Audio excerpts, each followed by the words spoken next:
Hey everybody, welcome back to the Quest for the Bestest. It's the podcast for Backlot Banter, where us four Backlot boys review every single Best Picture winner of all time. We get them all, and we are almost done viewing every single one. Today, we watched the 2004 Best Picture winner, $1 Million Baby, directed by Clint Eastwood, starring Clint Eastwood, also with Morgan Freeman and Hilary Swank alongside a thrilling boxing sport action movie. Or is it?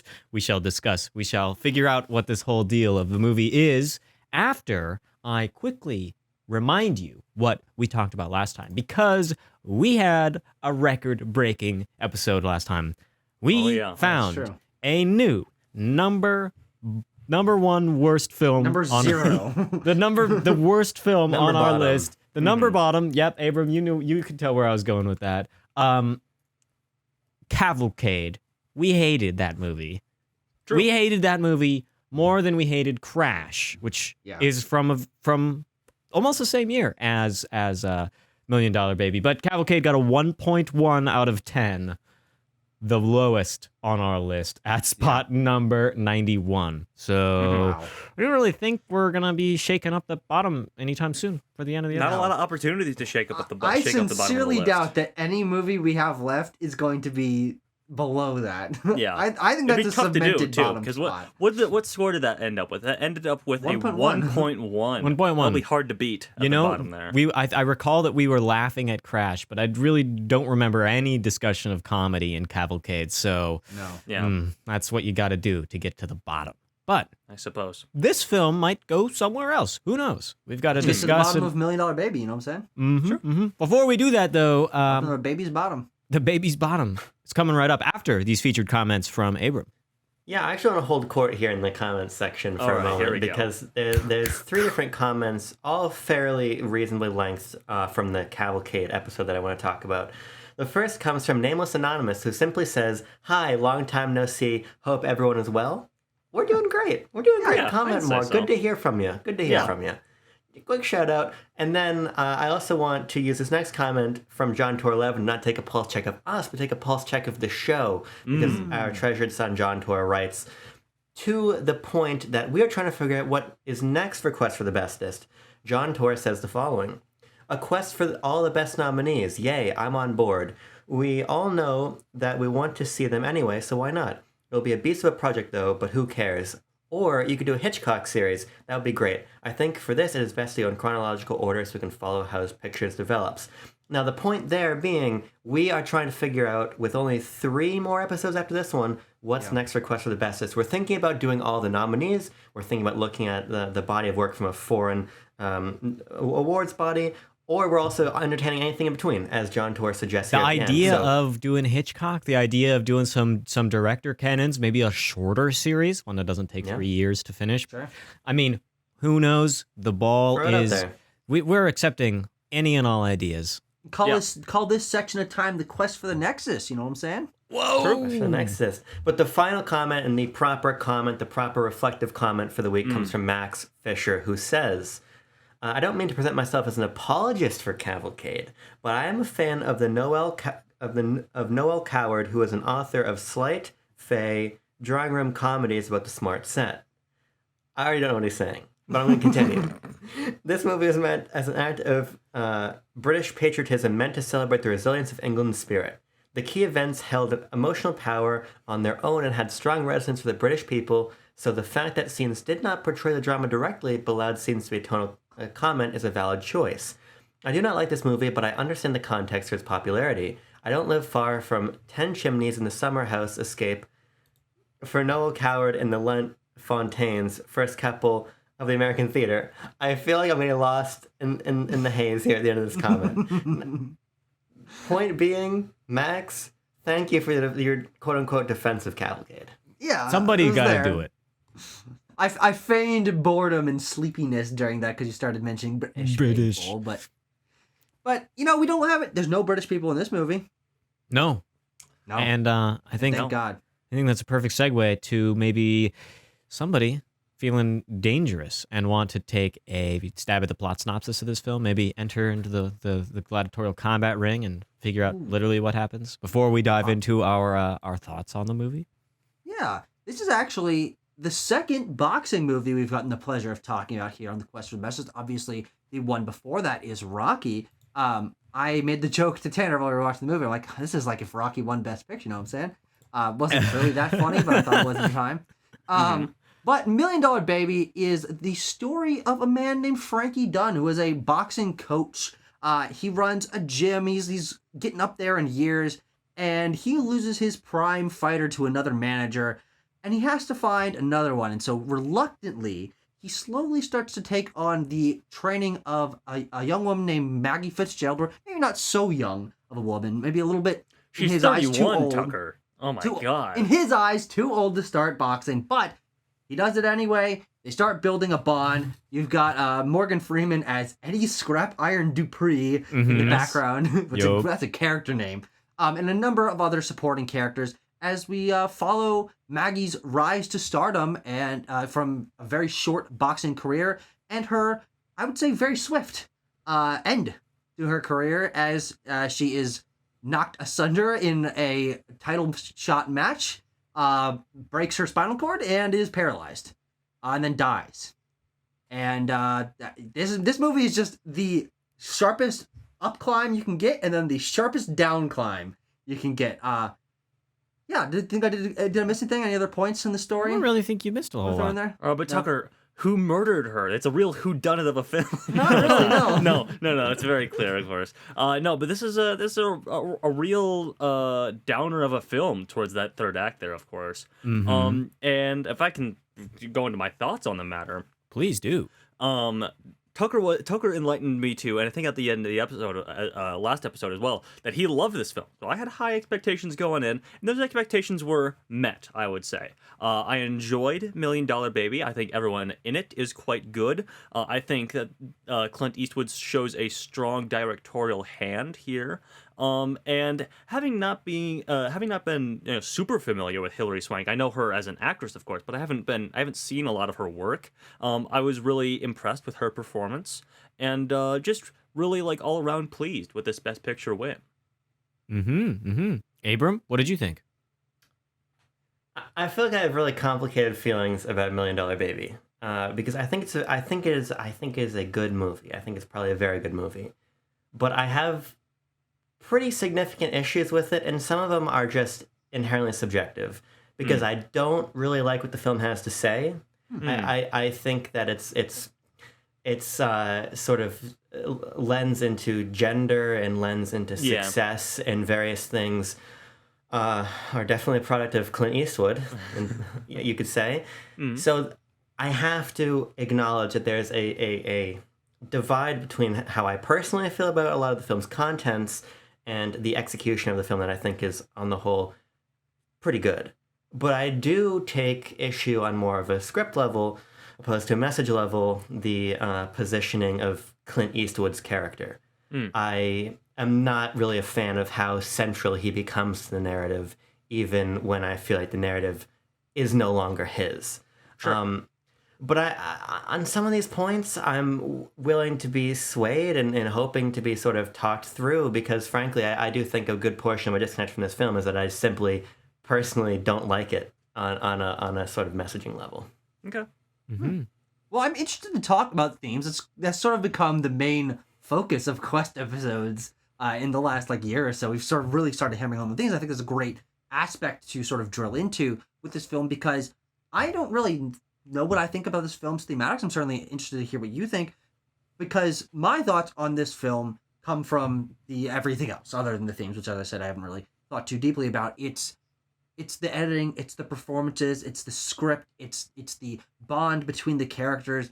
I think this is an all-star movie. I think that it has probably my favorite twists in films. I think that the emotional punch that it packs is both harrowing and incredibly powerful in terms of feeling like these characters are so close to one another. It's one of the best bonds I've ever seen on film, and I think it just reframes sport narrative in a way that even as someone who's not really invested in sports in general or even sports films at large, I think this film does that to an incredible degree, and it's one of my favorite movies. It's one of my favorite Best Picture winners, and I adored this movie, and I appreciated it a lot more on a rewatch because I knew what was coming. I did not know about the twist at the beginning or when I saw it the first time, and it didn't hit me as hard naturally because I knew it was coming. But I do think that allowed me to focus more on the development of our characters, the wittiness of the script in that first part, and how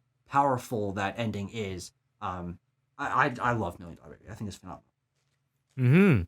Well, I wouldn't really say that I love this movie. I'm kind of middling on it right now. Part of me also comes from a similar angle that Abram did, as like a subjective view of this film. Is like, oh my god, I cannot deal with medical horror like we have towards the end of the movie. And out of any type of gory and squeam-inducing material, this is the stuff that gets me more than anything else. And I've been listening to a podcast for a class of mine that's all about a surgeon in Texas who like really screws people up, and there's a lot of medical horror in that too. So I've been inundated with these stories of surgeries and operations and all that stuff that is like really freaking me out, and I didn't appreciate it in this movie. But I think that the sport narrative is pretty interesting, and the story with these characters are really good. Although I still am kind of wrestling with what the film has to say, and I probably will find myself aligning right now a little closer to what Abram has to say about the themes, in that I'm not entirely sure what like the gender politics of this film are and how that like affects my reading, because I think it's kind of trying to say something but also not trying to say too much, and it not trying to say too much hurts it a little bit. Yeah. Well, let's start with Mokushla herself, Maggie Fitzgerald. Yeah. I think she's a good place to start. She is the titular $1 Million Baby, I guess. Yeah. Which is, it's not even accurate, because the title fight that she's going for is for $1 million total, but her, no matter if she wins or loses, she could not get that $1 million, so it's not even false advertising. $500,000 baby, let's say. But no, like I said, I really like Hilary Swank's work in this film. She did pick up a Best Lead Actress win for this role. Well deserved, I would say. If we noms? Might as well. Sure. Since I said that, I'll say the ones and noms off the top. You can't here. just give us one and hold the rest for later. Oh shoot! I accidentally just closed the tab, but don't worry, I got it pulled up right here again. Okay, so of course, and I'm gonna sprinkle in some trivia throughout while I'm doing this anyway, and then we can talk about Maggie Fitzgerald. But anyway, $1 Million Baby won Best Picture, of course. That's why we're talking about it here today. But little fun fact about its Best Picture win and the acceptance from Albert S. Ruddy, who was a producer on this film. This is his second Best Picture win. He originally won back in 1972 and accepted the trophy for The Godfather. And that award was presented by none other than Clint Eastwood back in 1972. Oh, wow. Yeah. It also, speaking of Clint Eastwood, he won Best Director for this film. He was the oldest, still is the oldest ever winner for Best Director at 74 years old. As I said, Hilary Swank won Lead Actress, and Morgan Freeman won for Best Supporting Actor. It was nominated Clint Eastwood was nominated for Best Lead Actor. He lost to Jamie Foxx in Ray. A fun fact about that, all the other nominees in Best Lead Actor were playing real characters, except for Clint Eastwood. Huh. Yeah. That's usually how it breaks down in these that's categories. very Academy move right there. We'll get back there this year from how things seem to be shaping up in sort of predictions. But anyway, I'll skip this one. I'll save this for last. Editing was nominated for editing from editor Joel Cox, and it was nominated in Best Adapted Screenplay because, of course, we mentioned this film at the top of the episode. This film is written by Paul Haggis of Crash fame. Mm-hmm. And another writer who was credited under a pen name. Oh yes, of course. Well, yeah, the story is based off of short stories from FX Tool, which is the author's pen name. But yes, sounds like something you'd find in Home Depot. FX Tool, yeah. Yeah. And Paul Haggis was initially supposed to direct this film, and Clint Eastwood was only set to star. Oh God! Yeah. Now if this film is a little bit ambiguous and kind of nasty about its own thematics, I don't know what Paul Haggids' $1 Million Baby would be like. Yeah. But I just found that so shocking when we were watching the credits and we saw written by Paul Haggis. That really surprised me because this is one of my favorite screenplays of these Best Picture winners. Coming like hot off the heels, like within the same year as Crash, which is one of the worst screenplays, like easily. Hence, Yeah. hence So you know what? why Hey, I man's got gave range. Yeah. why I gave so much information about Crash at the beginning of the episode. We needed that Yeah. context. Pad that out. Yes. Crazy. Okay, but now we can talk about it. Maggie Margaret. Fitzgerald. I like Hilary Swank in this, and I think she really brings home these ideas. If we want to touch on theme through the presence of Maggie Fitzgerald's character, these ideas of self-actualization, of sort of independence in that way, and becoming your own person and finding your own story and controlling your own story. She begins and ends her own story on her terms. Largely, obviously there is the event that paralyzes her that she did not foresee, but she still ends her story on her terms. I think a really great line from her, if we're talking about her performance, is she says something to the effect of, I don't want to stick around to hear the cheers, people cheering my name fade away. There's something to that effect, and I think that hopefulness in her performance, and then that I don't even know what you would call that, just resoluteness in the decision that she's made at the end of the film, all come across in Swank's performance. I think it's really strong. Yeah. It is super strong. Not only does she get to have, I think I'm just thinking about the range that she gets to perform this film in, is that she gets to be in the boxing ring and be tough and be fighting it out and be very physically active in the performance, but then also gets to have moments with her parents or with her mom, and like emotional, difficult scenes that she really carries. And I really find that she disappears into the role, and I just see her as Maggie Fitzgerald, and Hilary Swank and the character are one and the same. Which doesn't always happen, I think that's a praiseworthy note for Hilary Swank. Well, I mean, the range actually extends even past that because we get one of the most physically active performances I've seen, and then like the most physically inactive performance I've ever seen, because she's delivering like incredibly powerful lines and physical and facial performance as she's paralyzed and surrounded by medical equipment and is barely keeping her eyes open because she's been drugged so much and is trying to recover, but that's not possible. I think that being able to get such highs and lows within one performance really just sells home to me that this is one of my favorite lead actress performances, because there's just so much personality to Maggie, because you talk about the drama, you talk about the physicalness, but she has such a high amount of personality. She's a very bubbly person. She's very confident, but she also, when she's happy, she's the most happy I've ever seen a person. When she's disappointed in her parents, those disappointment in those eyes, that's the most disappointment I've ever seen in a person. And I love how much she sells the whole spectrum of emotions and spectrum of physical activity. Yeah, I find her performance to be the most masterful in the moments that seemingly don't really matter, other than the fact that she gave them a lot of weight. So I think a lot of quick shots, like when she'll be in the ring and she'll hit just a brutal combination on someone and knock him out, and quickly we'll cut to her against the ropes, and she'll flash a quick smile to Frankie in her corner. Or when she's working waitressing and she gets that last $2 tip she needs to go buy the speed bag, and she wipes the barbecue sauce off the money and is beaming for this pittance that she's given. Or in a similar moment when she takes, and she's looking around nervously as she takes that steak for her dog because she needs that food, which she can't afford otherwise.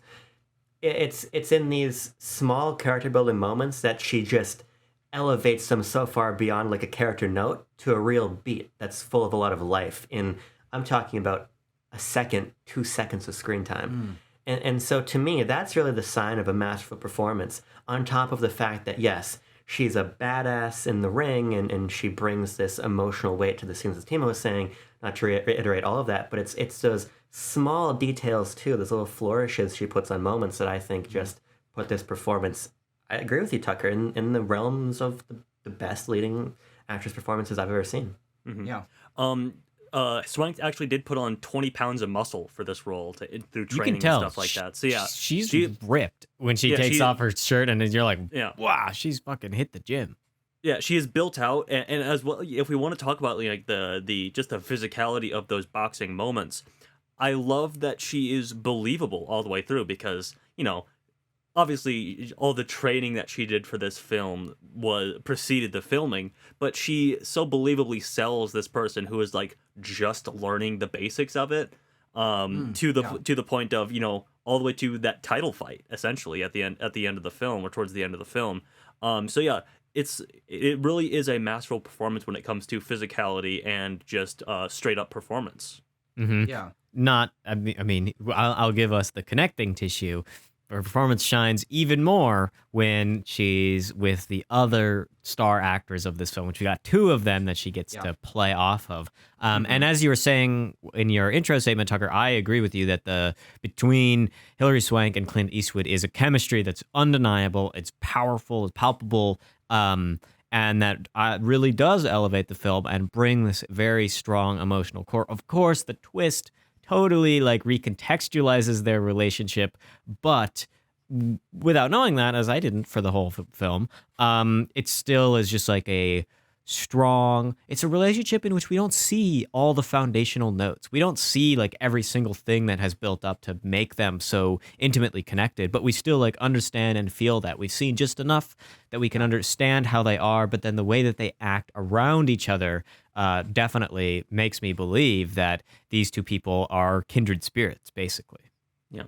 If we want to talk about, the interplay between these two characters in the story, I think this may segue into Abrams' point, which he mentioned about, Frankie Dunn being a focus of the film. Because, frankly, I thought that Clint Eastwood was going to be much more of a supporting presence than he ended up being. I thought this was a straight up, we were going to start on and follow Hilary Swank for the entirety of this film. That being said, I didn't know a lot about the story of this film, and I knew that she broke her neck in the boxing ring, but whenever I turned to you and said, like, I don't think she's going to learn how to walk again, I assumed that's what the story was. That, like, halfway through, she gets this, crippling injury, and then, like, Clint Eastwood helps to, like, bring her back up to the title fight again at the end of the film. But no, it is much more, contemplative and depressive than that. But to refocus on the interplay for a moment, I was interested to, sort of learn through the runtime of the film that it is just as much, if not more, Frankie Dunn's story as it is Maggie Fitzgerald's. Which makes the choice to narrate the film from Morgan Freeman's perspective all that more interesting. I feel like that is a creative choice of the film that I appreciate quite a lot, given that we hear the story told from this outsider perspective, but all the emotion and everything of the actual plot is told through this like insider. But because he's like sort of an outsider, but not really, I think that interplay of who knows what at which moment and what are we being told works well in the film. Yeah, I think that. Well, I want to get back to the narration. Okay. But speaking specifically about the relationship between Hilary Swank and Clint Eastwood, I think it's a really effective marriage of great performance notes and strong, character backstory that exists more in just dialogue. Because, as you're saying, Timo, we don't really see the foundations of the relationship, because the foundations of the relationship aren't actually between these two people. They're between two father-daughter pairs. Yeah. Sure. One half of each is never present in the narrative. Yeah. What we see instead is those two isolated halves finding what makes them whole in each other. Yeah. And in that, we get these great moments of like reluctance from Clint Eastwood as he's interacting with Maggie. But then as we see that reluctance change, I find that to be quite effective. And by the time we're going to get the it's key lime pie, I believe, that they like. Lemon meringue. Meringue pie, whatever. Not that pie. canned crap, you know? Key lime pie is better, so that's what I had on the brain. By the time they're eating together in that restaurant, or the diner, we've come so far without saying very much because there's a lot, there's so much baggage that basically every character brings into the film. And I think these two in particular are great at, just through their tonality, extracting a lot of that when they're interacting with each other about something entirely different. Yeah. And I find that to be very effective. Oh, absolutely. Unlike the narration.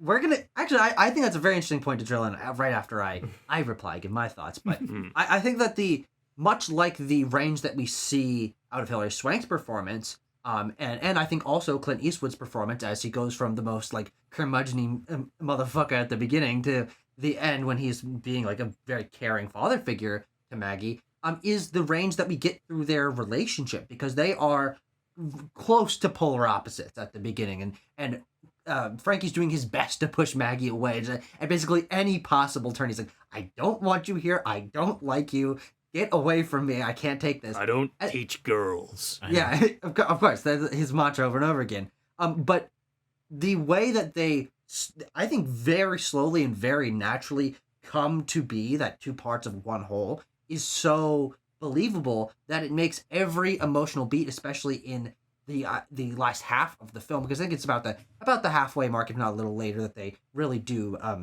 become sort of attached to one another. That makes all of those moments just so incredibly well to me, and that dynamic is why I love this movie, and why this relationship sells me so much more on the love of sports and athleticism and this sports focused story than even the Rocky franchise, which I adore. The relationship between Rocky and Mickey is good, but it's not as nuanced as this. And the focus on that really sells me these characters and their shared goal to working together and supporting each other, both physically through training and emotionally through picking up each other's, as we've said, baggage. And I just think that's amazing. But the narration is interesting because you specifically just criticized that. But I would like to start the narration conversation on the opposite end by saying something that I said multiple times to Tanner throughout the film, which is, oh my God, I love this narration so much because it reframes your thinking going into each scene in really key and interesting ways. Morgan Freeman says something as the lights are fading up on whatever the scene is, and he's got his buttery voice that's dripping into your ears, and whatever line that he's saying is somewhat related to the scene that's coming up, but places you in a different mindset than maybe you would have been expecting otherwise. And I really think that makes some of the emotional moments feel a lot more resonant because you're placed into this different mindset. You're like, oh, okay, I need to keep this in mind because I'm getting like a hint from the future, from this omnipotent voice that's sort of telling me a little bit of what's going to happen. And I've really found that to be effective as I was watching this the second time. I'm like, oh, wow, they really paid attention to which moments he was going to narrate and what these lines of narration are going to hint at or connect to in the scene that's upcoming. I think it's incredibly well done and a huge strength of this film for me. Abram, what do you think about the narration? Tucker, I agree with you in large part. Sure. And this is why I the distinction I want to make is that the narration, I agree with you, is a very powerful tool for the vast majority of the narrative. Mm-hmm. But I hate the reveal that it's written to Clint Eastwood's daughter. Sure. And I find this to start to connect into the elements of this film that I really don't like. Mm-hmm. I think that I need some help walking through this because I want to know if I missed something in the narrative. Okay. What I don't like about this last moment is that Morgan Freeman makes this point as he's closing out the narrative about how I've told you this story so you get a better sense of the man your father actually was. And I hope that your father is, because I don't know where he is right now, I hope he's out there trying to reconnect with you. Mm-hmm. But the implication of the final scene as we slowly push into the pie shop is that that Clint Eastwood has again forsaken his daughter and is going to get this pie shop sort of in tribute to this new daughter he found in her place. Mm. Now, we do learn earlier in the narrative that he's obviously not on this. They're not on the. They're estranged, yeah. They're estranged, and the letters keep bouncing back to sender. Mm-hmm. But I nonetheless really think, at least on a personal level, it makes Clint Eastwood's character look like an enormous dickhead that the film ends without him making that attempt with his daughter. Because let's think about perhaps the best boxing movie, Creed 2, directed by the director of the upcoming Transformers Rise of Beasts. Yes. What's interesting about that film is that Rocky, through Adonis, realizes, I need to try harder with my son. And the film ends with him being humbled and making that attempt. Moving to Canada. Clint Eastwood, for maybe some reason that's tacit in the narrative that I missed, or either because he doesn't give a fuck, just decides, I'm more interested in pursuing this sort of spiritual connection to this sort of surrogate daughter relationship I've built. And to me, that's one of a few moves that not only makes Clint Eastwood's character, in my opinion, incredibly unlikable, but just strangely concluded.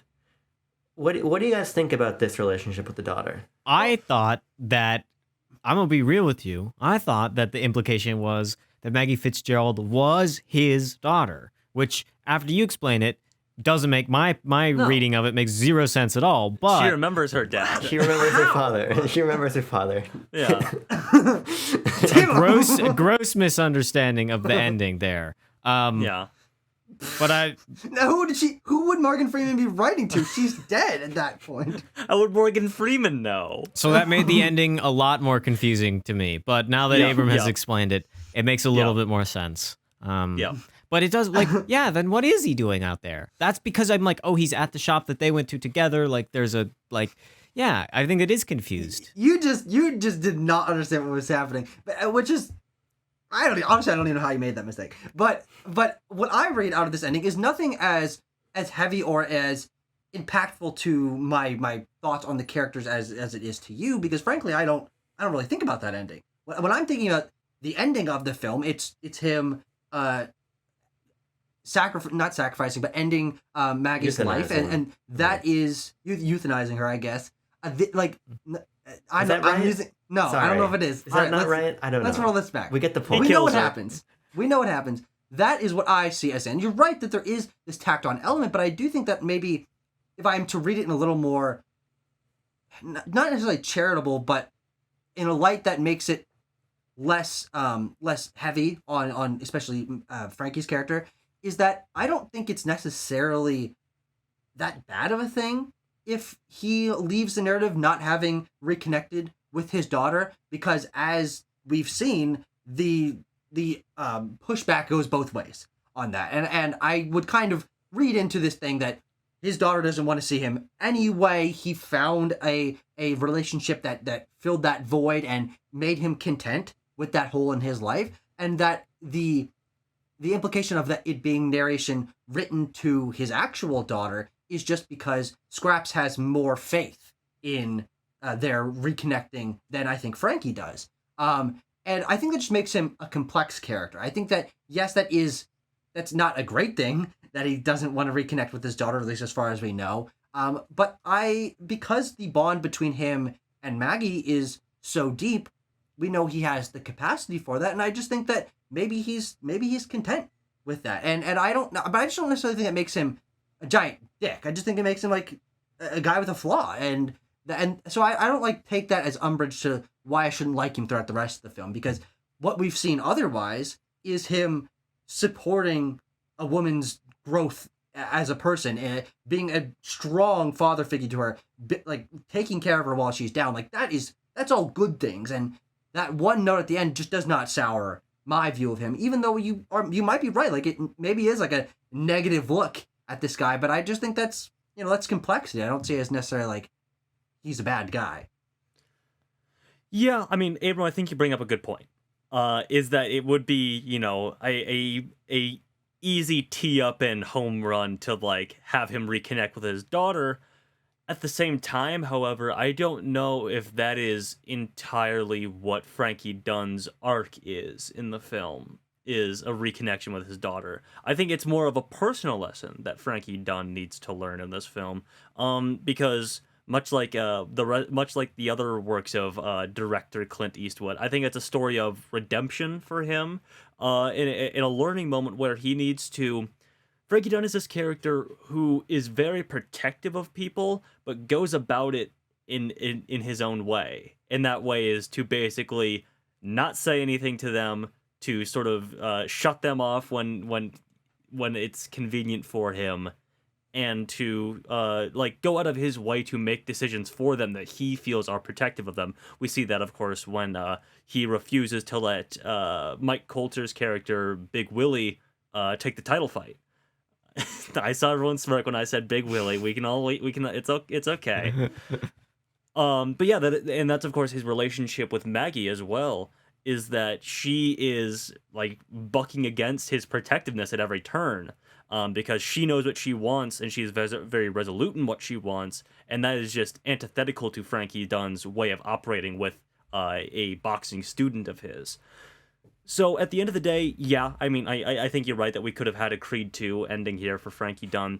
But I think that the ending also is certainly open to that. I mean, what Morgan Freeman is writing is basically an invitation to his daughter to be like, hey, the guy that your dad presented himself as isn't who he really is. And here's a story that like is here to let you know that is the case.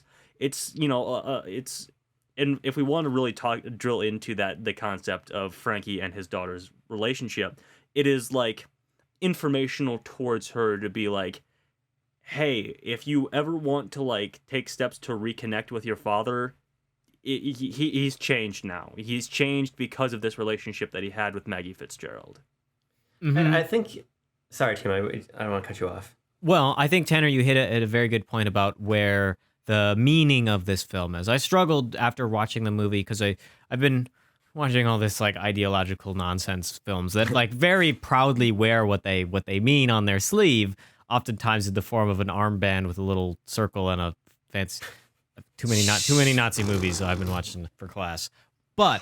So my mind has been clouded with all these like, oh, the movie's just gonna kind of tell me what it's about. But this movie does propagandistic films. This movie does not just tell me what it's about. And so I've been thinking about it. I was trying to be like, okay, well, what does the gender have to say? I don't really think that actually is what it's about. I think it is the transformation that Clint Eastwood's character goes through, and that his like role as the rink doctor, as his like his inability to protect people. Ultimately, the people that he loves, he can say all the stuff that he wants, but he can never really truly protect them. And this what happened to Eddie Scrap Iron, old timer or whatever they call him.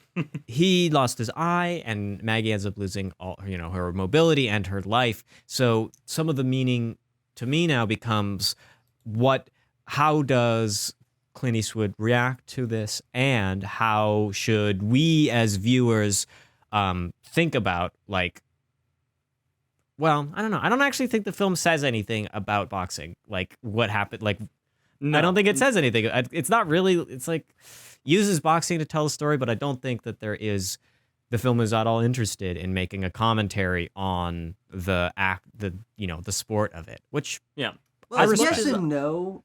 I think largely no, because like that thematic value, it's more focused on the relationship, obviously. But I do think that what this film presents, and why I think it sticks out so much to me as a very humanistic look into a sports narrative, is that this shows the danger of sports in a much more like harrowing way than I've ever seen. Like we've seen Rocky get beat up 6 ways from Sunday in all those movies, but he always bounces back and just like gets back on the treadmill. Except at the beginning of Rocky 5 when he has concussion and PTSD, but that disappears for the rest of the film. Yes, then it's not a problem anymore. Yeah.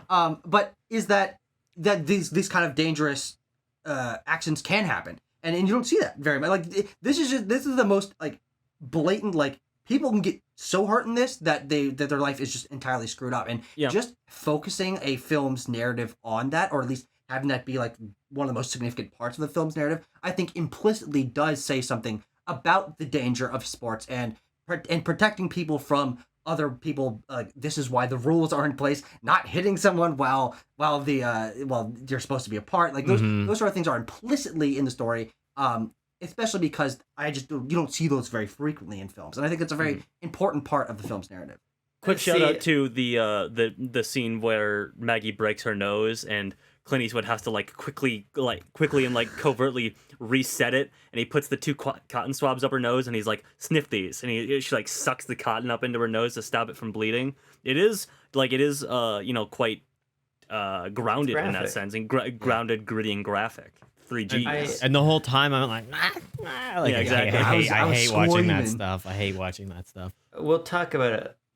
I actually gagged at the tongue biting scene. Yeah, we'll circle back to that one. Oh, I don't think this movie has anything to say about sports, and I don't think it has anything to say about sports being dangerous either.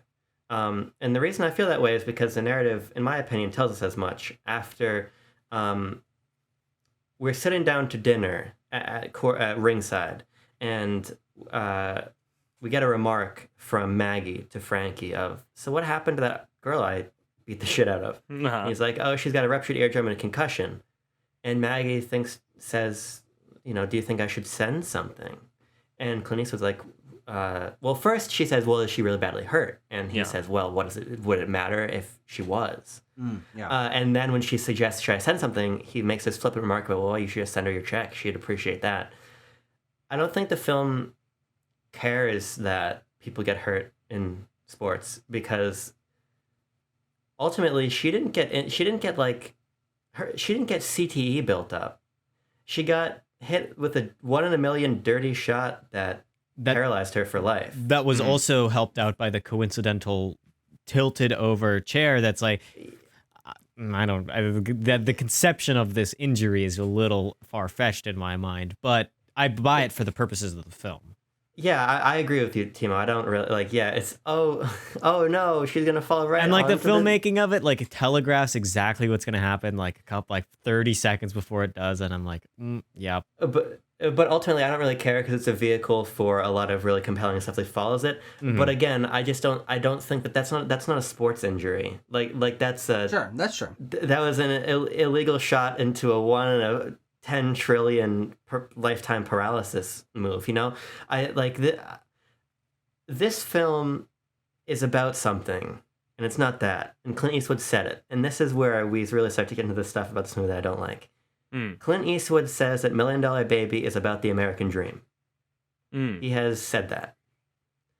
And I think the part of the film that upsets me the most is this unchallenged assertion that because Maggie's fame is gone, she should just die.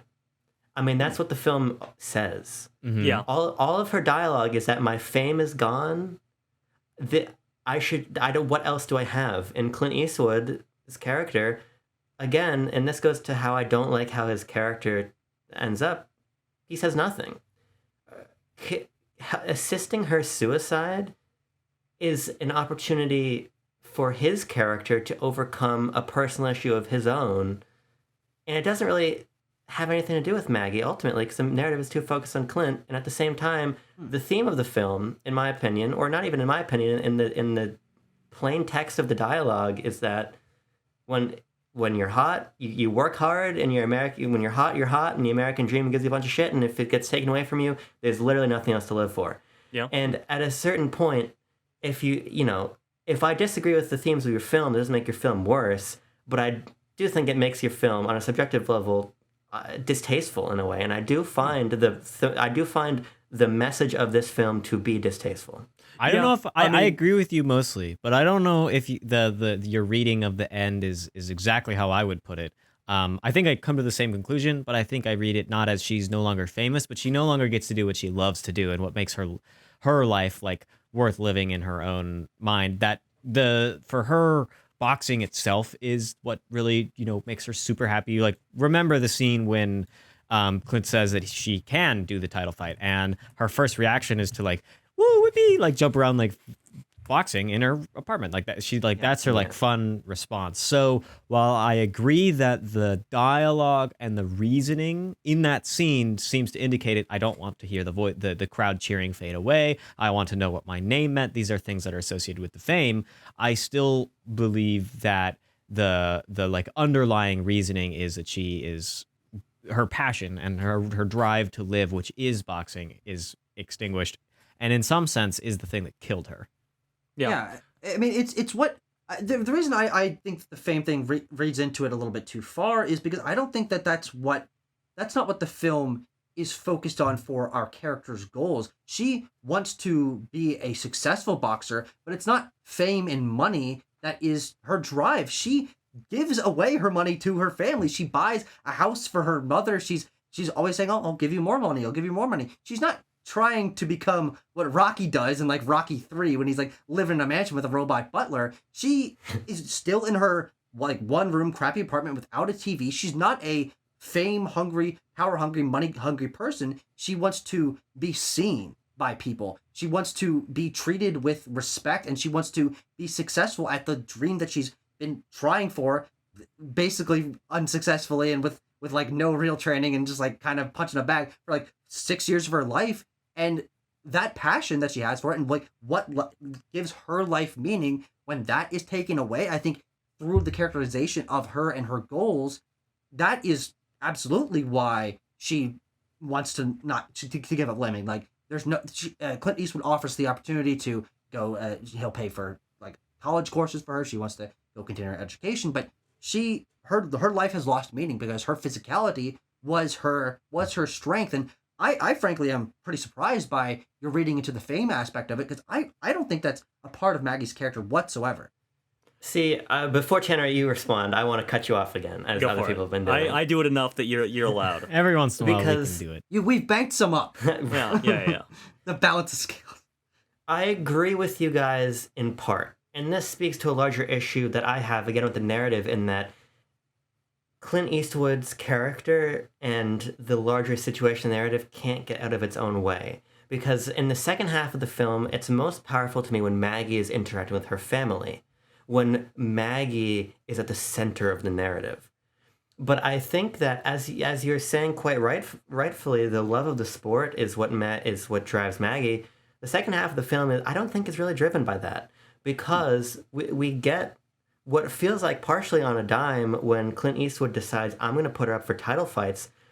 It does become about the money. It becomes, hey, I'm going to take this title fight with this person I used to think was super dangerous, and I know fights really terribly, but the only exchange I'm going to have with the other coach, and the only exchange we're going to talk about is the profit split. And Clint Eastwood is going to continue to reaffirm the importance of owning land. And the family relationship is going to get torn apart specifically because of money. So maybe we shouldn't ascribe it to fame. Maybe we should ascribe it to her larger social position and everything that she's gained. Because this, to me, is when the narrative starts to really fly away from Maggie. Because I don't think it gives her enough time in that second half, or I guess it's like 40 minutes from the end when she gets paralyzed, to really be contemplative squarely on her own shoulders. There's a lot of Clint Eastwood having to contemplate things, and there's a lot of money becoming this intermediary between relationships, but there is no moment in which Clint, again, to part of my frustration with him never reconnecting with his daughter, there's never a moment of him saying, look, you do have something else you can live for, and there are things you can fight for, and being a fighter, because there's this nebulous thematic idea throughout the film of what it means to be a fighter. He could have said something about being a fighter is more than the actual fight. And he even talks about when her family leaves, when they try to get her to sign away all of her money, like, somebody better count to 10. That's what Clint Eastwood says when he comes back into the room. There was a place to go that wasn't this American dream nihilism. And I do think that, for me, while you're right, that at the core of her character's love of the sport, it becomes clouded by all this other stuff. So a lot has been said, and I've been like sort of accumulating like points. So I'll try to stitch those all together into an articulate sort of statement. Tanner's here. mega analysis is incoming.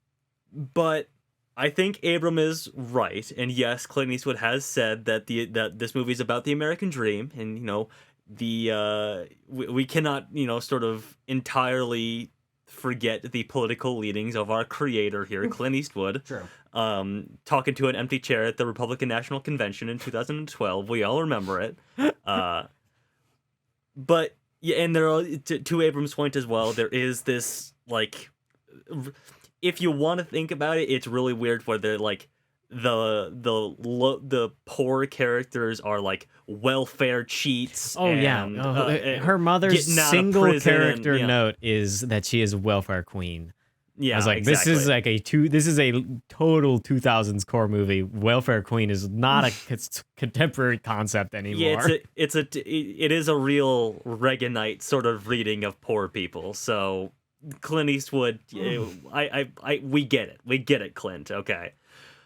At the same time, however, I feel, and what I discerned from the film was maybe divorced from closer to reality readings, and more personally, I think it is a more personal, more thematic message that I derive from Million Dollar Baby, that it is about Maggie's story of self-determination, that this is the one thing she has. Okay, we've established that, and she talks about that the entire film. And if you think that makes her, somewhat of a shallow character, I guess I'll hear those points. But it's the only thing she has. It's the only thing that brings her joy, especially after her father passes away, and that's taken from her, and she has nothing else to live for. And so, as I said in the beginning, she enters the boxing world and exits the boxing world and and life on her own terms, which is not something that she's ever gotten to do at any other point in her life. That is abundantly clear from her statements. And again, I think it is a redemptive arc for Clint Eastwood, which he commonly directs movies that are about redemptive arcs for the old main character, typically played by himself. So he goes from saying that he kind of has his underlying misogyny to not saying anything about his underlying misogyny. Like yeah.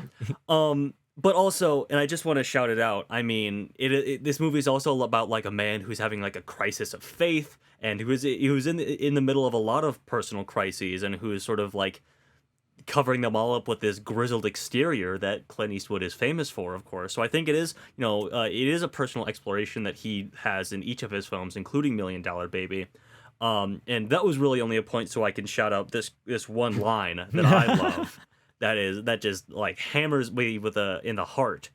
So Paul Haggis, maybe he's not a hack after all, because maybe he wrote this one where he's talking to the priest, or maybe I think he might be talking to he is talking to the priest in the church towards the end, and he says, "She's not asking for God's help; she's asking for mine." That's a crazy line. Love that line. Love that line, and it is exemplary of the relationship that Maggie and Frankie have developed throughout the rest of the film. That he is the only one that she trusts, and he is the only one that she knows will understand what she's talking about because they are so close.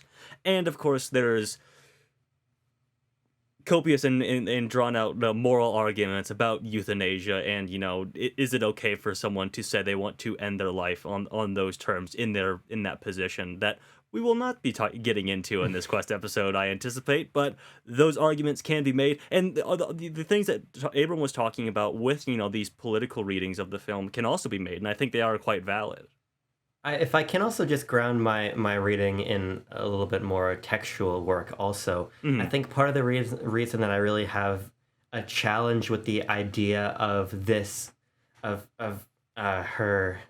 Maggie's death being on her own terms, and that the film doesn't let it be that. She has to convince, basically, or get Clint Eastwood to come around to pulling the plug. He denies it initially. Yeah, and frankly, Timo, that's not even totally...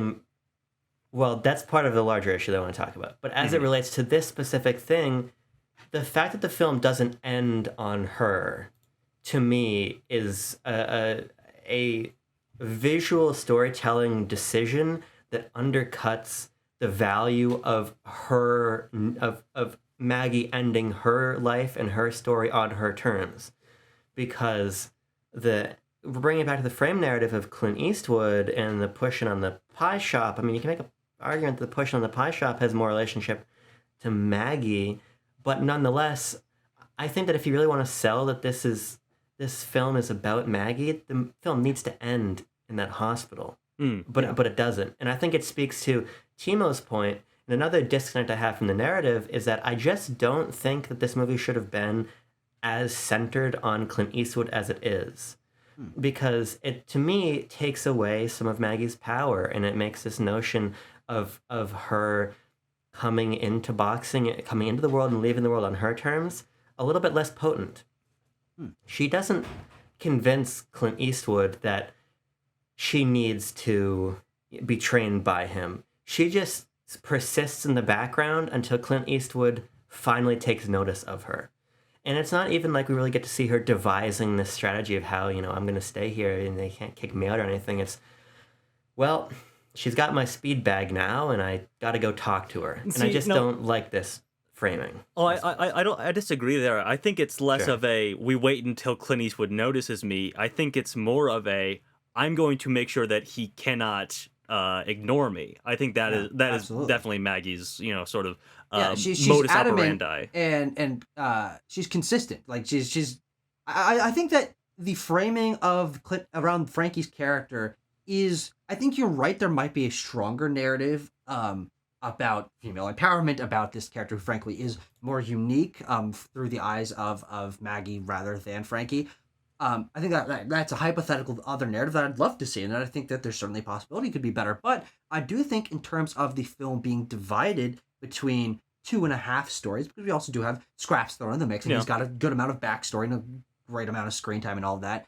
I think that balance is strong enough to where her impact and her presence is felt throughout the entire film. I do still feel like it ends up being her story because she is the catalyst. She's the main character of the film in terms of why we care about it, why he cares about what he's doing. So even though it's framed around him, it's like framed through his look at her in, I think, a very compelling way, because that is what gives us the balance between the character dynamics. I think that if we didn't have enough screen time to learn about Frankie as a person and see him on his own, talking to Scraps, talking in his office, learning about his connection to the priest and his past with his daughter and all that, all of these elements of his character make him a maybe not quite as compelling, but almost equally as compelling character as Maggie. And I think those are the amount of screen time is necessary to make it feel balanced, because at face level, he's the less interesting character. But if you spend a little more screen time with him, you're able to connect to him a little better, learn more about his character. And Maggie is instantly endearing. She's instantly interesting. Her concept is interesting. The story is focused around her. And so she doesn't need as much screen time for you to be sold on this character. So I think the film is balanced in a way to where the characters feel of equal importance, even though intrigue-wise, at face value, they might not be. So I really do think that it's a smart decision to frame around Frankie, especially because Maggie's impact needs to be felt. And it's her impact on Frankie that this film is concerned with. So ending the film on him and showing that he, obviously, we knew that he cared about her, but cared about her to the level of where he bought that pie shop and or was it that whole thing at the end, and Scraps is thinking about her and writing this letter that's about her life. This is the impact of Maggie, and I don't think it takes away from her power at the end, because we do see her go out and we're still thinking about her, and the characters are still thinking about her to the very last second of the film. So her presence is just felt so strongly throughout that I don't think it necessarily would have. It might have made the film better, but I don't think it makes the film worse that we're spending so much time with Frankie and with Scraps, because they need more screen time to be as interesting of characters as they are. And I think it absolutely pays off, because I care so much about this dyad, but really a trinity of characters. You know what I don't really care about? What's that? I don't really care about the side characters in the gym. I don't sure. really know how much they add to my understanding of the story. They add a little bit to my enjoyment, but they only really get to this sub-climax in which Scraps gets to beat up what's his name, Anthony Mackie. Yeah. And what I don't really get what Danger's character is doing in the film. I don't see what he's emblematic of. He's just kind of there. He's comic relief, and it kind of is weird. It doesn't taste right. His inclusion in the movie, in that he doesn't do anything. He leaves, but then he comes back. He's resilient also, like everybody else. I guess that's it. I don't know. I think it is, pretty simple, straightforward in that, he is this small, simple, feel-good plot about, a guy who's not really given a whole lot in life, much like Maggie, but through the kindness of others and believing in himself, comes back around and doesn't give up. And at the end of the day, it's small, it's straightforward, and doesn't take up a lot of screen time. So yeah, I think that's fine. But I also think he serves a purpose. If we want to address Maggie's position as a woman in this narrative, that the bias that Clint Eastwood has against women, especially towards the beginning of the film, wherein Danger is this fucking schmuck idiot who barely ever throws a punch in the movie, but he gets to live in the gym for free and continue to use all the equipment and stuff like that, and gets to train with everyone. Whereas Maggie, Clint Eastwood's like, I'm not gonna give her 6 months dues back, and fuck that noise. We're keeping her money. And yet he refuses to like address or train her at all. So I think that he also serves that. But also, if we want to talk about Anthony Mackie and Michael Pena, I was like, where's their subplots? I need that. Until I realized that they weren't big stars at this point, and ultimately they're just like the bully characters who both happen to be in the biggest franchise in the world now. So they're just one-up bully characters, and that's fine. It's just really interesting to see these two stars come back around, two Ant-Man alumni. Sure, technically, yeah. I to the point about Danger and what does Danger call him? Mr. Scraps? I do. Again, I agree with Tanner that it's simple, but it's effective, and I like seeing Morgan Freeman kind of be the overlord of this gym space, and sort of tease out this curmudgeonly, hyper masculine but endearing relationship between him and Clint Eastwood. Yeah, I think that is cool, and I do just like seeing him pop Anthony Mackie with that uppercut. With the Clint Eastwood ungloved fist. Clint Eastwood could not help himself but put a old man whoops ass moment in this movie. Right. Yeah. So I do like all that. And I don't want to be the Gen Z TikTok user who says the character whose social beliefs are bad makes the character in the movie bad. But I think that there is something to be said for Clint Eastwood's unaddressed misogyny throughout the narrative that never is challenged or goes anywhere at all. He challenges it through his actions, but kind of begrudgingly. The ending note that it seems to be, and this is like 2004 quote unquote feminism, is that like, I don't see you as a woman. You're just as good as those boys. Yeah. Yeah, I think there's like almost a line to that exact effect. I think that the side characters and Clint Eastwood's unresolved, politically incorrect stances, I think are elements of this film that I don't weigh very heavily in my reading of it, because I do feel like ultimately they feel like background noise that adds some texture to the film. I think obviously Clint Eastwood growing to not be misogynistic towards Maggie is a part of the reason why their bond is so good, why you feel that change so much in him, because he's not acting in that same way by the middle of the film, but especially by the end of the film. But when it comes to the side characters, I think that they serve enough tension between Danger and Anthony Mackie and Michael Pena. Like, you do feel the antagonistic relationship there. I think they frame Scraps' narrative and give him that moment in a way that is satisfying enough and gives him his own sort of moment of agency and screen time, which otherwise he largely wouldn't have. And also I think they do serve to build out the world of these characters. If we didn't have these three guys, we would only have our three main characters. Guys who are in it for one other scene, and like Mike Coulter, who does not have a personality. But these guys are they have so much personality. Their lines are funny. It gives us a little bit of breathing room away from our core cast of characters. And I think that's very important for a film that is as focused on the dynamics between a couple of characters and is as emotionally heavy as it gets by the end, is giving us, a 2.5 minute scene where we're talking about Danger looking at a water bottle that gives us a little more culture of the gym. It shows us another side of both Frankie and Scraps.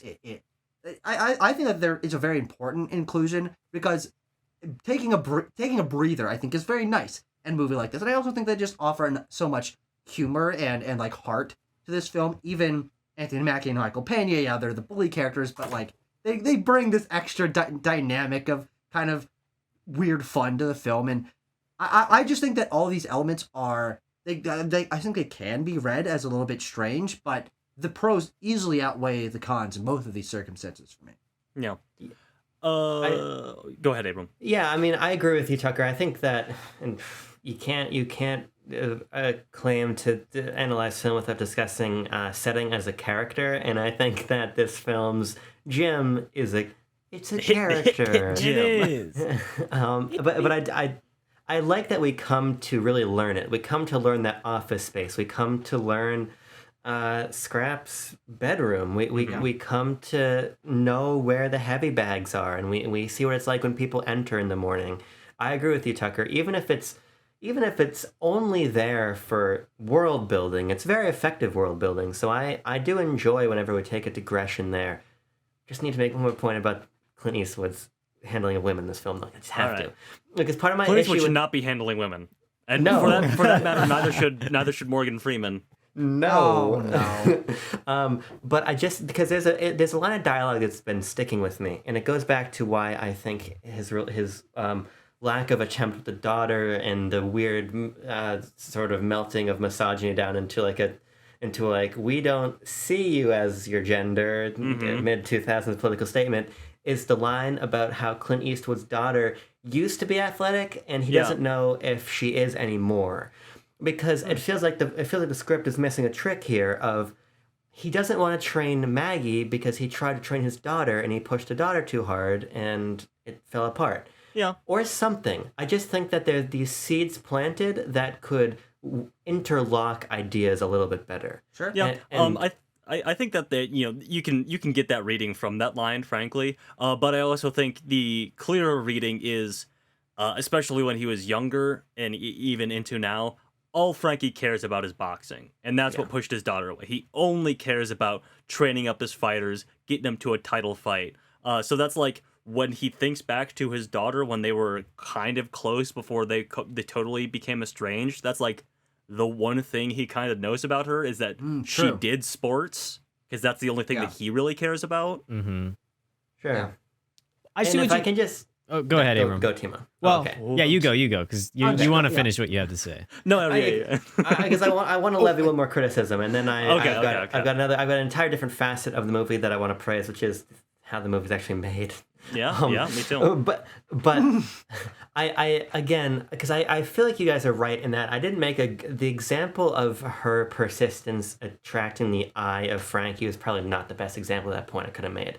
I think as we're talking about the title fight a little bit, part of my issue with the division of time in the narrative and the division of responsibility and character weight is that taking Maggie to the title fight kind of becomes more like a sign of Clint Eastwood's character growth than Maggie's, because the film does this interesting thing of never putting Maggie in the ring and making her struggle.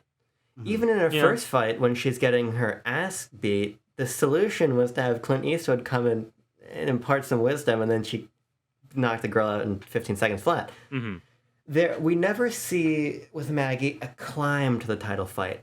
She's kicking ass. She's kicking so much ass. The narrative tells us that it's to the inconvenience of Clint Eastwood. Yeah. Who has to start paying people off. So by the time we get to the title fight, we haven't seen her earn it, I guess, in the ring.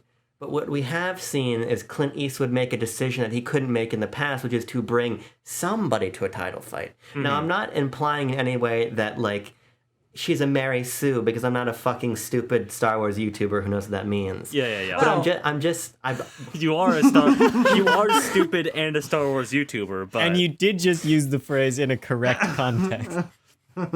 point being, I just think that these scenes we see on after the training agreement is made to the title fight serve more to progress Clint Eastwood's character than they really do serve to progress Maggie's character. And that's part of my issue with this whole where is the spotlight? Where is camera one throughout that middle third of the narrative? Yeah, I think you're right in the way that it is more focused on the conflict of Clint Eastwood, because Maggie doesn't have too much conflict in the actual fights, But I think the reason why I find this film so interesting and unique is because it presents a skilled fighter to a different kind of degree. We watched all the Rocky and Creed movies this year, and so Sure. I've got boxing on the brain. I've seen a lot of boxing movies. Frankly, maybe too many. Maybe there are too many Rocky movies. But is seeing her just be so skilled and so mismatched in the way that she has been trained up by Frankie, but hasn't quite internalized all of those because she is so new and doesn't have that breadth of experience that everyone else does. I think that makes her a compelling character in a different way. I think that her walking into the rings going bing, bang, boom, and they're down, it's like, oh my God, I can't believe she did that. Like, that was very unique from what I've seen before, and it makes her a distinct character in the way, and especially my favorite shots in the film. When, ding, ding, camera pulls forward, camera pulls back, and the we don't see the fight. We don't see anything happen. We follow Maggie out of her corner, and she walks by the edge of the camera, and we kind of hear some punching noises, and then the bell rings, and she just walks straight back into her corner and sits down. Very fun little bit of filmmaking there. Yeah, it's a great shot. Oh my God. If we want to talk about that, and if we want to address Maggie Fitzgerald being a Mary Sue or whatever, I'm not claiming that. Let's be clear. I know. But you're like just being like innately good at boxing, which does not make a character a Mary Sue if they're just like good at something. Mm-hmm. There is a line towards the beginning of the film when they first meet, actually, when Maggie runs up to Frankie in the dark hallway, where she says like, "Hey, I had a fight earlier. Did you see it?" And he's like, "No, I don't fucking watch girl fights. That's lame," or whatever he says. But she says, "I won." Like, she doesn't have had any training at that point, so maybe Maggie is just really good at boxing, and she needs Frankie to just like teach her the fundamentals. And once she's got that down, she just continues whooping ass all the way up the ladder. I think that's certainly possible, and that makes her, her being paralyzed all the more tragic is that she could have been one of the greats. She could have had the mansion and the robot for Paulie and everything, but she didn't because of this horrible tragedy. When we get to $1 Million Baby 3, of course. $3 million baby. Now, I do have one bit $1 of trivia related to the characters before we move into filmmaking, because Abram, I think we're on the same wavelength about the part of the filmmaking that we want to praise here. But it is about Morgan Freeman, and it's just a fun little trend apparently in Best Picture winners associated with Morgan Freeman. Million Dollar Baby is one of 3 Warner Brothers movies in a row where the Best Picture winner, it is one of 3 Warner Brothers Best Picture winners in a row that stars Morgan Freeman. Driving Miss Daisy, Unforgiven, and this one were all won Best Picture. And then The Departed was after that. And okay, they weren't in a order. row. No. 3 Warner Brothers pictures won Best Picture in a row. It's hard to they all had the 3 of the Warner Brothers pictures in chronological order. No, one Best. I know what you're saying. I don't think there is a good way. Look at the Best Picture winners. Okay, then isolate Look at the Warner Brothers Best Picture winners. Yes, there's 3 of those in a row that all star Morgan Freeman. We did it. There we did go. it. We said it. Wow. That's neat. That's neet. No, he's famous. That's a good point. Actually, it's not actually that interesting. He's just a famous actor. He's a good actor, so they put him in good movies. Anyway, famous and well-known actor wins awards. Yep. More news at 11. Abram, the lighting? Is it the lighting? The lighting is one of the things I want to talk about. Okay. But I want to actually love the lighting in this film. The lighting's fucking bonkers mode. Yeah. But I want to talk about Maggie bonking people in the ring again for a second. Okay. All right. Because I think we got to give major praise to how, because you're talking about the stylized moment of her off camera knocking somebody out, but there's a lot of just straight up solid and simple filmmaking that just communicates how Maggie is beating the ever-living fuck out of people. Yeah. I was literally going, ooh, for some of these. My favorite is when When she hits somebody so far, they fucking go backwards in time and slam into the ropes and then come forward, and she clobbers them again off Yeah. of the ropes, Yeah. and they just drop. Yeah. Well, this film, the Clint Eastwood clearly wanted to just show things in this film. He's unconcerned with cutting away. He wants to see the nose being reset. He wants to see the knockdown. He wants to see all of this stuff, and I appreciate that. We cut away from that shot with our eyeballs by looking away. No, Yeah, I don't want to exactly. see The that. audience Yeah, cuts away. yeah. The cutaway is when I close my eyes. There's also if we want to talk about just like the boxing moments for a second. There's the moment where the opponent bounces off the ropes. There's also one where, and this is like choreography as well, where her opponent like comically leaps up in the air and moves like 2 feet and then lands like Maggie punched her into the air like a Popeye cartoon. Yeah. I just think that those scenes are all so effective, and it's interesting watching this after something like Creed 3, wherein Michael B. Jordan decided we need to take boxing in the opposite direction to the realm of anime and hyper-stylization, which I think is incredibly effective. But there's also something effective about just saying, look, I want to make a film that presents this combat, in sort of a unrestrained way. Yeah. I just want to see Maggie hit somebody. Very, very Rocky Cuishle. Balboa that came out just a couple years after this. Just showing, Another just great like movie. no real Pomp or directorial circumstance. Yeah, pomp or circumstance to those boxing matches. And I like that. Yeah, good stuff. Good stuff. But Lighting Tanner, talk about the lighting.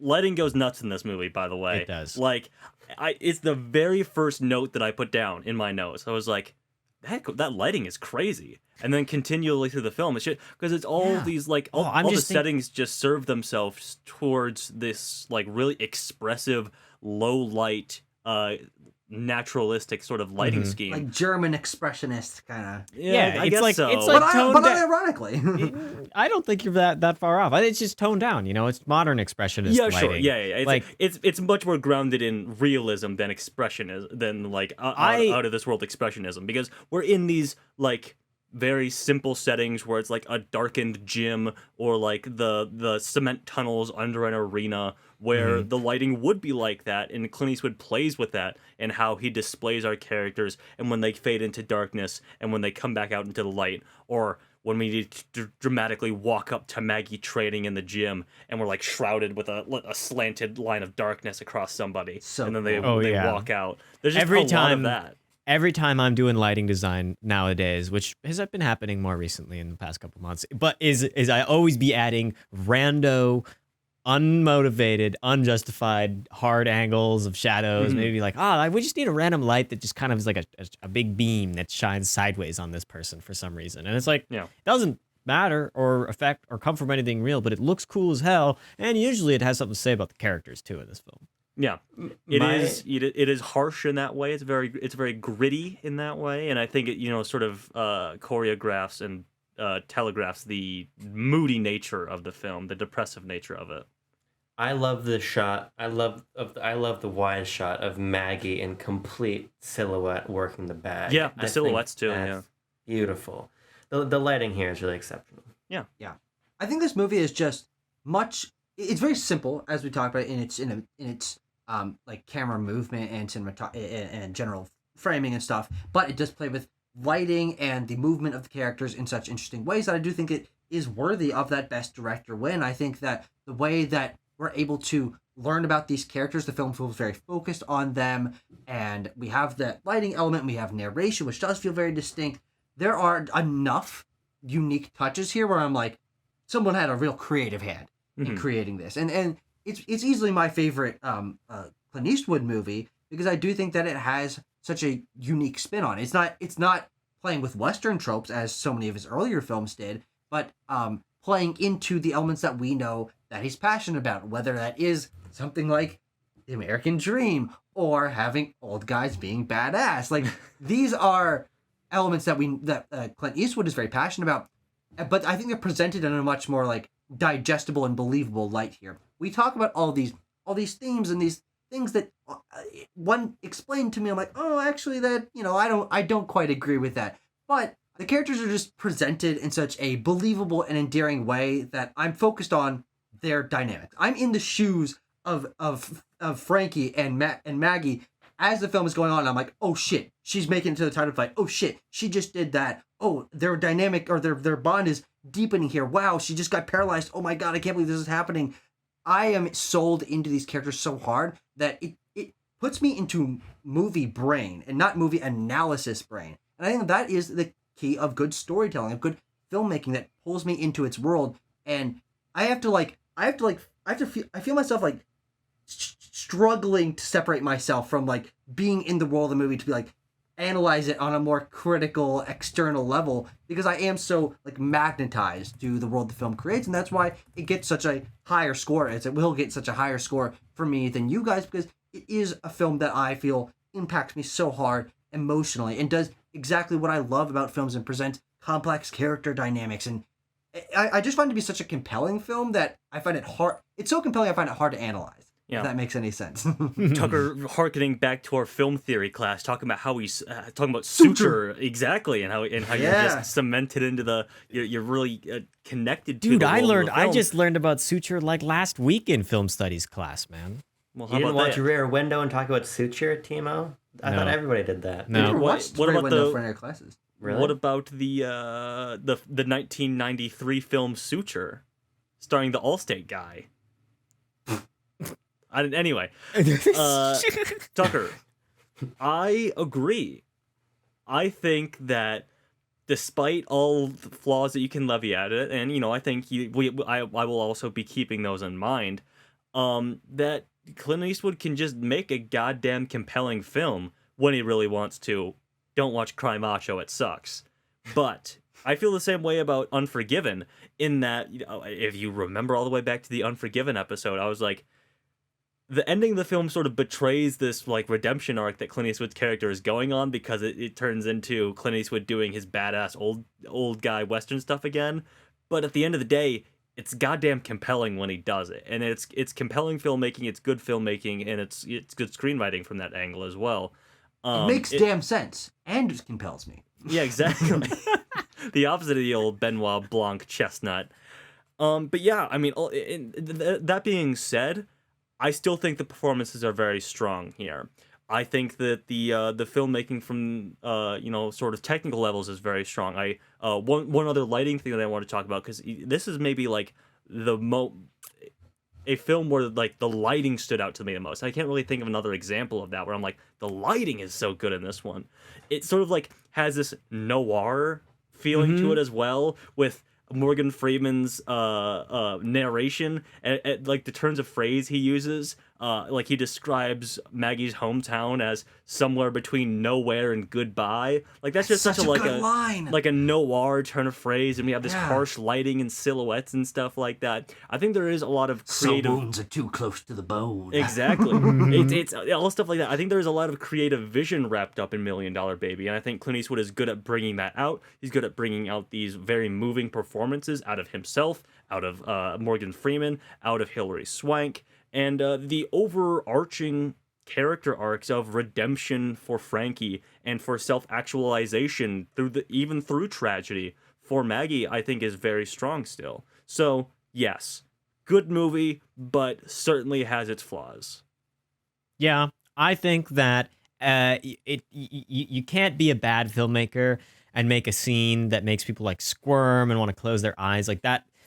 If you do the film poorly, like people aren't going to do that. They're just going to look at the scene and laugh. So, despite my extraordinary distaste for a lot of the gory elements of this movie, more so than I watched a curb stomp on in American History X. Yeah, and like that was awful. I hated that. But this stuff made me feel worse, because I don't really think I'm getting curb stomped anytime soon. But like I could end up in a hospital with a tube into my neck, like if something bad happens to me, and that just freaks me out way more. So I agree that this film is by and large pretty good. It is entertaining. I think the characters really pull me through the film, and give me the most meat to chew on, intellectually. But some of those themes, and it does leave me wanting a little bit more. I do think, though, going kind of back to my my little issue with the side characters earlier. They don't take. You're right. They don't take up too much time, and the film never really feels like it's going too quickly or that it's dragging too much. I think the pacing is very well executed in this movie, and the runtime is just about perfect. Yeah. Yeah. I will say, Timo, you took a conspicuous pause between Curb Stomp and in American History X, so I was curious what you were getting I at. recently saw a Curb Stomp. But no, I mean, I think it's a good movie, and Tanner surmised it very well. Of just like Clint Eastwood can just make a compelling film, and Timo's right. The technical skill here is, I mean, it's great. It's the construction of this film is really exceptional, and as I'm watching it, I am really sucked into its undertow. But for me, I just don't feel like the delegation of screen time or the characters stand up much when I reflect on them in hindsight. And I just can't get away from the fact that I think this film is just icky. I just, on a personal level, I just think it's icky. Mm-hmm. That's makes the me kind feel of hard-hitting bad. criticism you come to BLB for, all right? Is this movie... That's what an Quest hour and for a the half icky. review is supposed to end with. Quest for the ickiest. Let's not do that. Okay. I do have two quick things as we pull up our score sheet here, if we'd like to do that. Tanner, you are the only one who has not punched in the score. Well, that's because but- I'm looking at my $1 Million Baby trivia. Okay. This film stayed in the top 5 at the box office every weekend from the time that it was officially nominated for Best Picture until after the Academy Awards. Wow. Ooh. Yeah. That's a long run. This movie made fucking freako money. Okay, so this movie, it was like $18 million budgeted. It started filming in like July and came out in December. So it's just a Whoa. fucking quick ass turnaround. Well, there's $18 million there's like budget for no this thing. special effects. No, I mean, yeah. it's edit, sound, color, done. Yeah, it made somewhere north of $230 million at the worldwide box office. So this thing Nice. printed money and stayed in that top 5 for a long time. That's more impressive than we'll probably ever see a Best Picture winner ever do again. Sure. Yeah. Wow. Until Avatar the Seed Bearer wins. Yeah, Best Picture. exactly. Yes. Exactly. But yes, okay, now I'm going over to the score sheet. I'm getting it pulled up. All right. And as Tanner and Abram combined. I don't know. Abram has had his score in for longer than any of us. I know what Abram's score is already because he punched in while I was looking at it. I fucked it up and I put it a row below. Oops. Let's find out what the $1 Million Baby gets. 3, 2, 1. Drop the. Just $1 Million Baby. $1 Million Baby look at that. has achieved a score of 7.9, which means we're going to Yeah. have to do some deliberation. Actually, bother. 3 films of deliberation. The point breakdown, though, beforehand is from the starting at the bottom. Abram gave it a 7.0, followed by Tanner's 7.3, and then my 7.6, followed at the top by Tucker's 9.6. I So- should have given this just this 0.1 higher, and we could have deliberated it against Unforgiven. Forgiven! God, what a I should. Can we go back and can I give this a 7.4? Will that actually bring it up to an 8? Let's find out. Hang on. I Let's think find out. that'd be way more fun. If that Okay. actually reflects your opinion, then I should. Yeah, honestly, I could go higher. Absolutely. Oh no, hang on. Nope. I keep See, going. I don't like this. I don't like this. I don't Nope. like this. I don't No, think put it's your not score going and your up. scores in. He's put his No. score up to a 7.5, There and we he's got to go all the way up to 7.6. That is a noticeable All right. difference from a 7.3. Okay, all right. I could be convinced. I mean, and honestly, I would do it, but I've The- been voted down. The most that we can do now is put the film right next to Unforgiven on the list, but it True. can't go above it, unfortunately. It sucks. It's so much better. Oh. Now, the films that it has to compete against are, starting from the bottom, which is where we will begin, The French Connection, Slumdog Millionaire, and then Mutiny on the Bounty. So, French Connection versus $1 Million Baby. I'd go $1 Million Baby above French Yeah, Connection. me too. I think wouldn't. so. Tucker, I think your vote is locked in for most of these. What did I give French Connection? I gave him the same damn score. Well, I'm gonna give $1 Million Baby the shot ahead. Put it above French all right, Connection. I think our characters are just so strong in this movie that they outshine our characters in French Connection by a long shot. Even if there's other parts of that film that I really enjoy. yeah.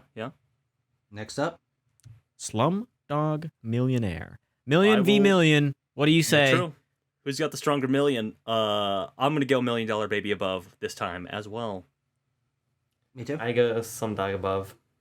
Mm, Rumdog, Slumdog.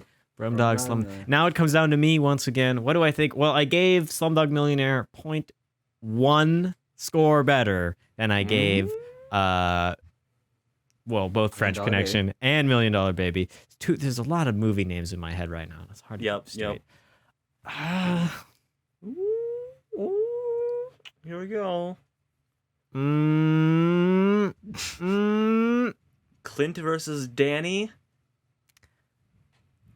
Dev versus Clint. I'm gonna go Slumdog Millionaire with this one. I feel like Slumdog Millionaire is a highly entertaining film, and while it is not entirely made outside of the U.S., or outside of like American filmmaking system. It's a British and Indian film. I appreciate that it isn't a straight down the line American movie, and I think that I like its themes better. I like what it has to say more. Clint Eastwood would hate that justification. Yes. Now, I have a question, because this brings up an interesting dilemma, because we're going to have to throw this one to the audience, because we're split 50-50 now. Yep.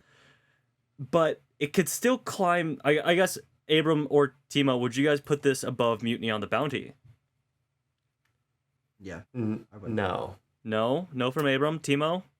I gave Mutiny on the Bounty a much worse score than I gave $1 Million Baby. I kind of remember that film, though. Which is a good thing to say about films of that we reviewed such a long time ago and that are in the 50s. The issue would be that even if the audience broke this tie, it could still move above. If three of the four of us said it should. So basically, what we need to do is we need to set up a gateway condition for the audience now. Here's what I feel. Okay. Here's what I feel. The audience deliberates Slumdog versus $1 Million Baby. Okay. Mm-hmm. The computer decides the tie if it goes above. Okay, that's pretty simple. That's pretty straightforward. Yeah. Because That's we always we defer to the computer in worst case scenarios. Yeah. And so I think that this is a justifiable situation to allow the gods of Google Sheets. This is the worst fucking scenario we've ever been in. Although, Timo, actually, just give your answer. Would you put $1 Million Baby above Mutiny on the Bounty? Yes or no? No. Okay, well that's the highest it can go then. Is above or below Slumdog Millionaire? So because you wouldn't put it above? I would not. Oh wait, no, I would put $1 Million Baby above. Right. So Tucker, what would you do? I think we know what Tucker would do. Tucker would put it above. So what we're saying is that it's another deadlock. Oh, True. You're so right. That's what it's another deadlock. Oh, you're right. You are correct there. Yep. So the audience chooses. And the computer decides. Audience, just say like above Slumdog Millionaire and Mutiny on the Bounty, or just orient these three films for us. Or the bottom, yeah. Do our job, please. Yeah. Do our job. Fuck it. You decide. It's either going above Slumdog Millionaire or Mutiny on the Bounty. Or below Slumdog Millionaire. You choose. Or below Slumdog Millionaire. Yes. Or below. There's three options. Guys, I think this is pretty straightforward, and we're just like over explaining it. Our audience is not stupid. They understand how this works. They get it. Yeah. They have more life experience than we do, most of them. Yeah, exactly. We try to wisen a bunch. So you know your options. The options, for the sake of clarity. Yes. Below Mutiny on the Bounty, above Mutiny on the Bounty, or above... You fucked it up again. You fucked Slumdog Millionaire. Okay, here we go. First thing we want you to deliberate. Slumdog Millionaire versus $1 Million Baby. Which one is it? And then, if you so choose, if you want to, think about $1 Million Baby. Jesus fucking Christ. They can't think about it this way. They have to make a decision on placement, because we can't have some people litigating a tie and some people litigating placement. They have to choose. Tanner, you say it. Okay, you have to choose. Say, I think this film is worse than Slumdog Millionaire. That is one option. I think this film is better than Slumdog Millionaire, but worse than Mutiny on the Bounty. That's option number 2. I think this film is better than Slumdog Millionaire and Mutiny on the Bounty. That's option number 3. Yeah. Right so now, say on your one of phones. those three things. Should not have been this hard. Should not have taken this long to explain it, but it did. Let's spin the fucking goddamn wheel. There we go. The wheel's ready, Tanner. Sing us away into the And again, if we get wings, we're skipping it. We're doing Yes, of wings course. last. Yeah. Wheel, what's your deal? Give us a movie that makes us squeal. Is it on digital? Is it on real? Wheel, what's your deal? Well, I think that's Invalid choice. Wheel's No, deal is indeed going to be number no. 3, Wings. Yeah. Okay, no, well, still, we did that. one more time. Wheel, what's your deal? Give us a movie that makes us squeal. Is it on digital or is it on real? Wheel, what's your deal? Oh, we got There it Wings is. again. What? Okay, here's How's what that we're gonna do. possible? I'm I going have to a coin. I have a Oh, coin. there you go. Just flip a coin. We're gonna. What's Tanner? Tanner, Yeah. what's the most you ever lost on a coin toss? Ooh, the opportunity to watch All the King's Men and Braveheart are our Because two Timo, remaining I films. see your wheel, but at this point we're free. We're taking the Yeah. stick. Okay. Heads Coin, what you doing? You know what I'm saying? heads for Braveheart, tails for All the King's Men. Okay. And here's what I'm gonna do. I'm on a laptop right now, so I'm gonna flip the coin. I'm gonna step away, and I'm gonna I'm gonna pick up my laptop and look at the coin. Okay, so no there'll be manipulation. There's no Okay. poppycock in this flip here. Okay. I'm glad. And audio listeners, we're not gonna lie to you. Okay. That's gonna be difficult to point the laptop at, maybe. Right, because it went behind the computer. But hold on. Hold on. I'm planning on having Abram anything. room leak. Here we go. Oh, look. Abrams you Legos. see There it? it is. It looks It's- like a head. That's It's heads. Which one's which? Braveheart. Braveheart is Oh. heads. Okay, I Braveheart thought, said so. I It's thought Braveheart. King's speech was heads. No. No, I said King's Speech was tails. God damn it! You get people that gotta fucking listen. You guys people are getting brainworms. I said Braveheart is heads and All the King's Men And is I tails. am confirming what Tanner said. Yeah. Braveheart is going to be our third to last movie on the quest for the bestest. I cannot wait to watch this one. I've never seen it. I've never seen this Oh. one. Me either. We Did saw one it of in those- theaters. That was a weird thing. Yeah, we I saw it never in theater. theaters. Yeah, Wow. it was like the 25th anniversary or something Oh yeah, like that. we were there when Yeah. it came out. Timo, oh yeah, Timo, you're gonna love this one. I can feel it already. Right, right from Clint Eastwood to Mel Gibson. Yeah, perfect. At least we're getting out of the problematic directors here. In our final 2 weeks of the show. Well, Yeah. thanks for discussing $1 Million Baby today. I believe you guys are all worthy of winning the title fight in Quest for the Bestest film combat analysis. I've gained a new understanding and appreciation of this film, I think. I feel like my opinion definitely improved as we discussed it. So, thanks for that. And until next time, until we watch Braveheart go to war for Scotland, I'll say to you, keep cool, stay warm, peace. First Best Picture one to be released on HD, DVD, and Blu-ray. Oh. All the HD. Well, wait, DVD can't you people get like losing their mind. fucking? Can't you get like Gone with the Wind on Blu-ray? Yeah, but it was the first one released. No, Gone with the Wind was released first. Infallible logic there, Timo. You're so right. Jordan Peterson always talks about how the downfall of Western civilization was the creation of the contraceptive. Yeah. Oh, he does say that. Yeah, he does say that. What does Peterson think Also- about Freud, Abram? Tell me this. Jordan Peterson has a passage in his memoir where he talks about seeing his grandmother's pubic hair. So you tell me, Timo. I think we should do Quest for the Bestest, but with philosophers and not with movies, in which we spend the week reading about a philosopher and then we join and debate the merits with the goal of eventually trying to find who the best philosopher is. We give it a rating at the end of the episode. Mhm. I give Immanuel Kant a 6.5 out of 10. It's Kant. His name is Kant.